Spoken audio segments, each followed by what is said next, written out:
Il n'est pas inutile de rappeler le droit fondamental à l'IVG. D'abord parce que c'est un droit fondamental. La contraception et l'IVG, c'est l'habeas corpus moderne des femmes. C'est leur protection, leur droit de choisir leur fécondité. Et on l'a vu récemment en Espagne. Un changement de gouvernement a amené les Espagnols et le gouvernement espagnol à penser restreindre fortement ce droit.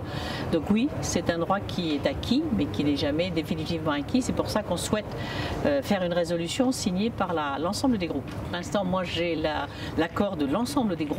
Alors après, à l'intérieur de chaque groupe, chacun se débrouille, si je puis dire. Mais j'ai l'accord de chacun des groupes. Pour moi, c'est vraiment un droit fondamental des femmes. C'est pas un droit concédé. Et tant qu'il y avait le délit de détresse, tant qu'il y a les clauses de conscience, tant qu'il y a des restrictions, quand c'était pas gratuit, c'était un droit concédé aux femmes. Il fallait qu'elles aient des conditions pour accéder à l'IVG. Non, c'est un droit. Et maintenant, les différents gouvernements, et Marisol Touraine en dernier lieu, a rendu cet accès gratuit. Et on va essayer de faciliter sur l'ensemble du territoire. On a une question de délai, puisqu'on a encore au moins entre 3 000 et 5 000 femmes qui partent à l'étranger, sans faute de respecter. Il faut dire que dans les 10 dernières années, 130 centres ont fermé.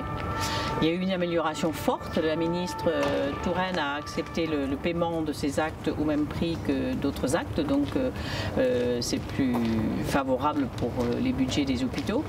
Et puis, oui, l'accès est maintenant gratuit. On peut toujours améliorer. Je pense qu'on peut nettement améliorer l'information et l'accueil. Parce qu'il peut y avoir des centres d'accueil, mais il y a des centres d'accueil où on culpabilise les femmes.